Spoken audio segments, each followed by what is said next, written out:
아까도 얘기했듯이 성전 낙성가인데요. 성전의 가장 본질은 하나님과의 관계입니다. 성전은 원래는 성막이었죠. 하나님이 지시하셨습니다. 하나님이 지시하셨는데 어, 그 성막을 만드는 데 있어 과정이 좀 복잡했죠. 길이라든지 높이라든지 재료라든지 이걸 보면 하나님 좀 까탈스러우신가? 까탈스러우신가? 뭐 그렇게 생각할지도 모르겠습니다. 그냥 하나님이 광야 가는 백성한테 좀 편하게 좀 편막도 그냥 전으로 하고 뭐 염소 가죽, 해달의 가죽 이렇게 하지 말고 그냥 흰 천으로 해라.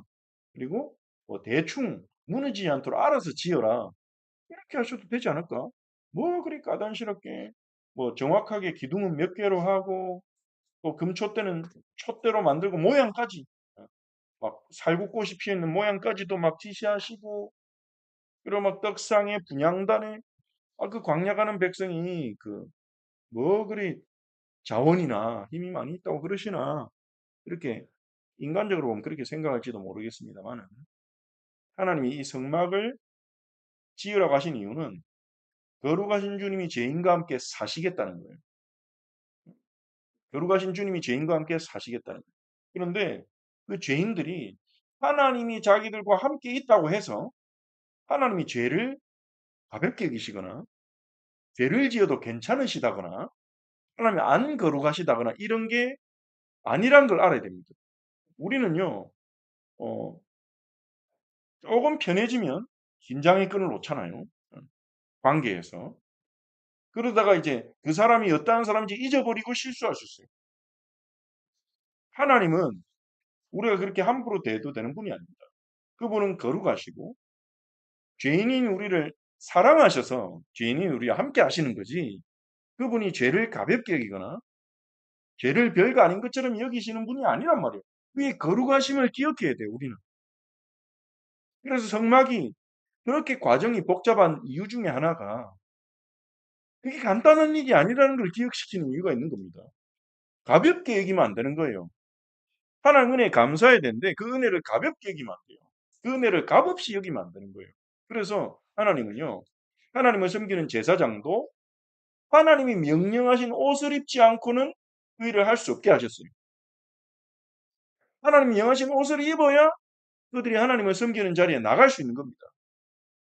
하나님 명하신 옷을 입는다는 것은 그건 뭡니까? 하나님의 거룩하심을 인정하고 그의 말씀 앞에 무릎 꿇고 그분의 뜻에 순종하는 걸 말하는 거죠.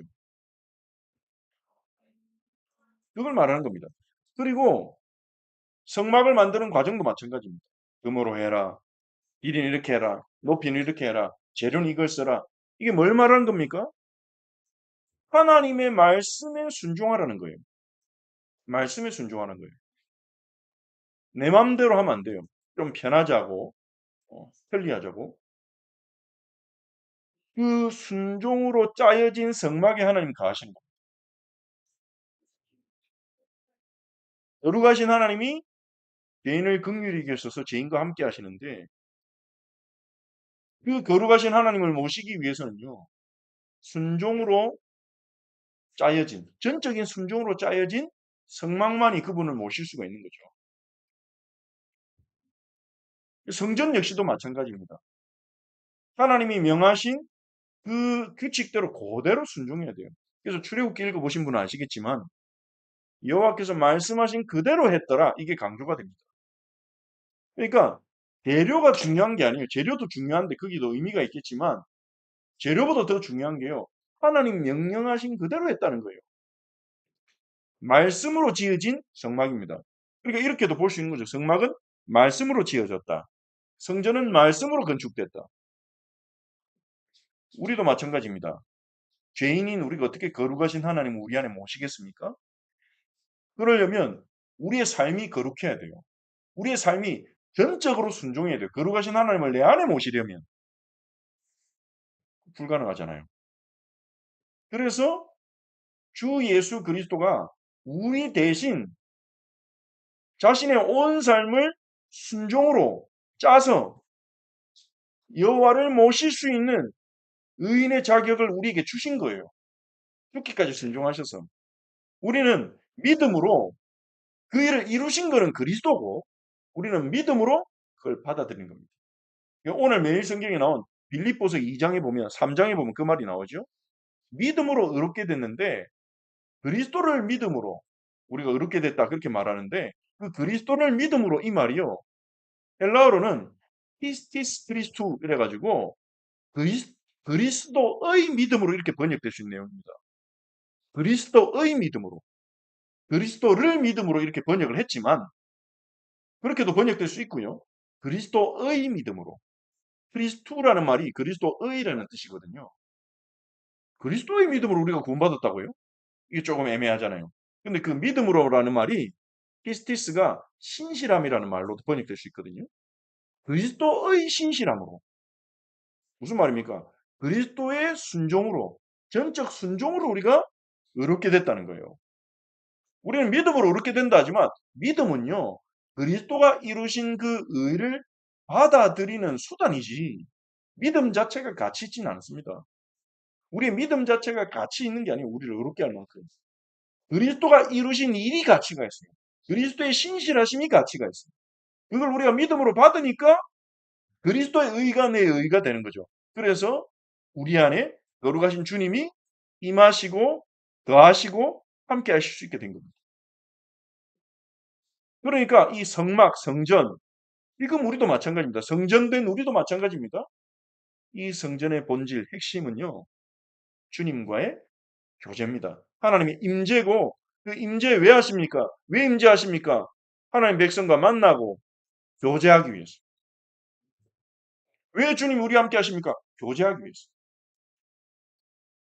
우리의 마음에 주님이 갈 데가 없어가지고 우리 마음에 오신 게 아니잖아요. 교제하기 위해 오신 거예요. 근데 우리가 그분을 찾지 않고 주님을 찾지 않고 부르지 않고 그 음성을 듣지 않는다면 주님 계실 이유가 없는 거죠. 그래서 이스라엘 역사를 보면 이스라엘이 주님을 찾지 않고 부르지 않고 주님을 찬양하지 않을 때 주님은 선지자를 통해서 내게 돌아와라 돌아와라 하셨지만 끝까지 안 돌아오니까 성전을 떠나십니다. 에스겔서에 보면 피성소에서 여호와 영광이 떠올라서 동쪽으로 가버리시죠. 떠나는 것을 에스겔에 보여줍니다. 우리에게는 성령을 소멸치 말냐 그랬죠.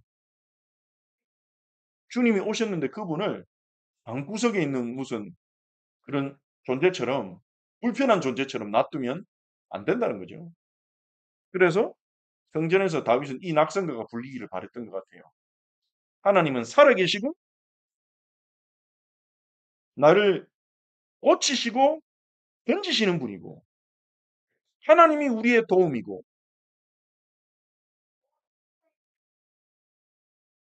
하나님이 우리의 배경이고 하나님이 우리의 능력이다. 그걸 잊지 마라. 그의 거룩함 얼마나 다르십니까? 하나님은요. 얼마나 선하십니까? 괜히 우리를 버려도 되는데 택하시고 구원하시고 함께 하시고 그 거룩하신 그 은혜를 기억하며 감사해야 된다. 성전에 올 때마다 이 성전 건물이 중요한 게 아니야. 성전에 올 때마다 여호와께 부르짖어라.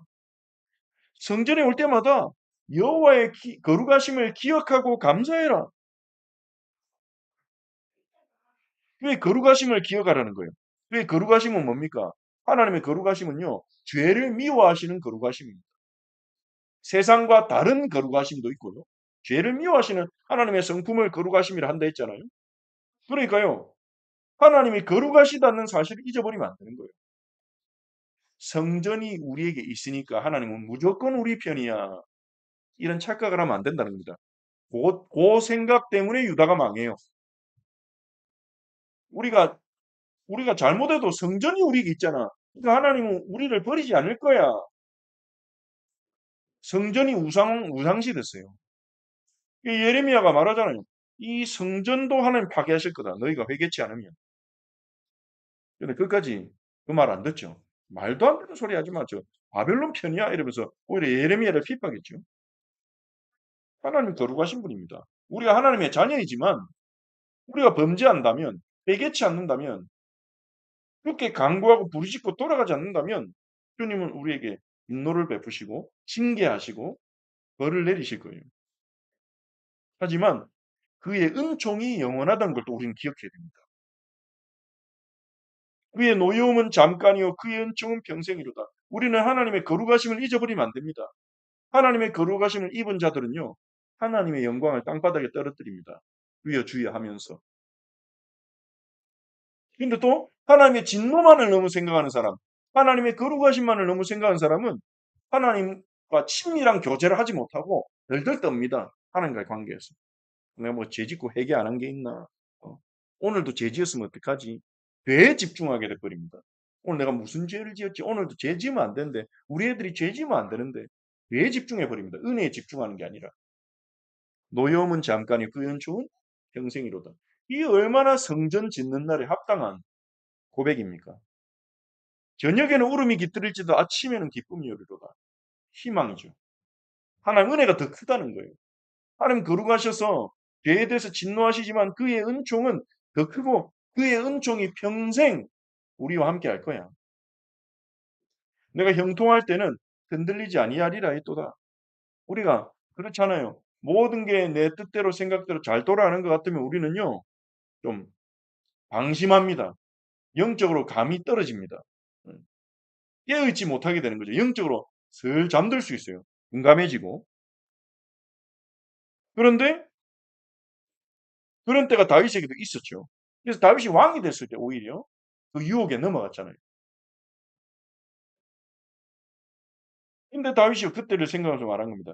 주의 은혜로 나를 산같이 세우신 건데, 주님의 은혜로 내가 세워진 건데, 내가 착각했구나.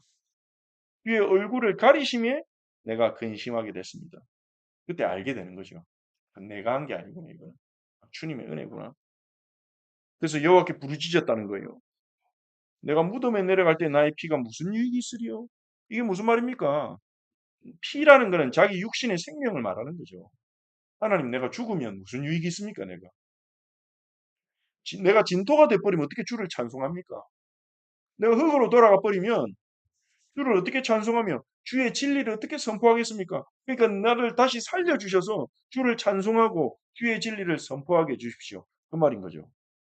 여호와여 들으시고 내게 은혜를 베풀어 주십시오. 하나님이 이렇게 해야 될 의무는 없어요. 다윗이 뭘 했다고 하나님께 이렇게 당당하게 요구할 수 있겠어요? 하나님은 의무가 없어요. 하지만 은혜를 구하는 겁니다. 그냥 은혜 베푸시는 하나님임을 알기 때문에 나를 돕는 자가 되소서. 이 얼마나 중요한 고백입니까? 여호와여 나를 돕는 자가 되소서. 우리 이렇게 살아야 될 것입니다. 자꾸 딴 데 가가지고 나 좀 도와주세요. 이게 아니라 여호와여 나를 돕는 자가 되소서. 나를 돕는 자는 여호와이십니다. 여호와를 돕는 자로 살았던 다윗은 어떻게 살았습니까? 주께서 우리 11절 같이 읽어봅시다. 주께서 나의 슬픔이 변하여 내게 춤이 되게 하시며 나의 베옷을 벗기고 기쁨으로 띠띠우셨나이다. 아멘. 내 슬픔을 기쁨의 춤이 되게 하셨어요. 우리 아픔과 문제를 응답과 감사의 제목이 되게 하시고 베옷은 뭡니까? 슬플 때 입는 옷이죠. 성경에 보면 문제 오거나 위기 왔을 때 베옷을 입고 기도하죠. 에스더서에도 보면 이제 하만의 흉계로 유대인들 다 죽이라는 이게 도니까 베옷을 입고 막 머리에다가 먼지 뿌리며 막 그렇게 기도하지 않습니까? 베옷은요, 이 슬픔의 상징인 거죠. 베옷을 벗긴다 이 말은 뭡니까? 이제는 그 슬픔에서 나를 건져내시고 기쁨으로 띠를 띄우게 하셨다. 같은 말입니다. 병행법입니다. 슬픔이 변하여 춤이 되게 하시며와 베옷을 벗기고 기쁨으로 띠 띄우셨다는 말은 같은 의미인데요. 이 병행법으로 두 번을 말함을 통해서 강조시키는 거죠. 하나님은 우리의 슬픔을 기쁨이 되게 하실 수 있다. 애통하는 자는 복이 있나니 그들이 위로를 받을 것이며. 왜 하나님 우리에게 이렇게 은혜를 주십니까? 12절. 이 은혜 받은 우리는 어떻게 살아야 됩니까? 잠잠하지 아니하고 내 영광으로 주를 찬송하게 하시니.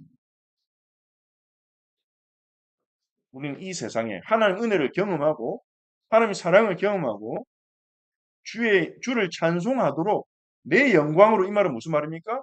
내게 주신 응답, 내게 주신 은혜를 가지고 하나님이 내게 주신 응답과 은혜를 가지고 왜 우리에게 응답 주시고 은혜 주십니까? 알려라, 나누어라. 세상은 어둠 속에 있으니까요. 세상은 어둠 속에 갇혀 있으니까요.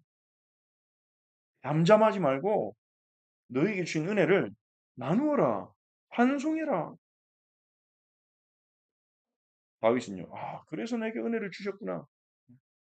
내가 당연히 마땅히 그래 살아야 되겠구나. 이렇게 결론을 내린 겁니다.